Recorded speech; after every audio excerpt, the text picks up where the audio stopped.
இந்த மண் பலிபீடத்திலிருந்து நாம் விளங்கிக் கொள்கிற அடுத்த சத்தியம் அதுதான். That's the next truth we learn from the altar of earth. உலகத்தில் இருக்கிற எந்த மனிதனானாலும், எந்த ஜாதியினானாலும், எந்த பாஷைக்காரனானாலும் அவன் ஆசீர்வதிக்கப்பட வேண்டும் என்றால், அவன் காணிக்கை அங்கீகரிக்கப்பட வேண்டும் என்றால், அவன் தன்னை ஒரு மண் என்று நினைவு கூற வேண்டும். Every man born in this world, every man of every nation and language, for his offering to be accepted, he must remember primarily that he is dust. விழுந்து போன மனிதனுக்குள்ளே தலைவிரித்து தாண்டவம் ஆடுகிற ஒரு சுபாவம் தன்னை பற்றி மேன்மையாக எண்ணுவதும் பேசுவதும்.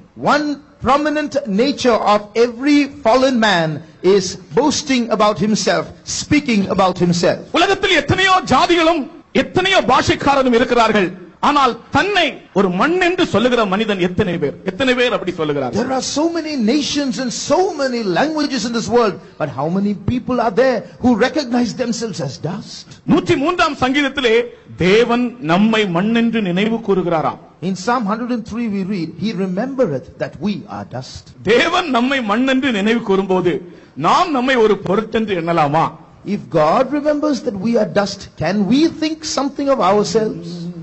எதுக்கும் உதவா ஏகலித்த ஏழையான், எதுக்கும் உதவா ஏகலித்த ஏழையான், ஏற்றிரோ என்னையும் சேர்த்தீரோ மந்தையில், ஏற்றிரோ என்னையும் சேர்த்தீரோ மந்தையில், என்னதான் பதில் செய்வேன் கண்டிடும் வேளை, நான் என்னதான் பதில் செய்வேன் கண்டிடும் வேளை.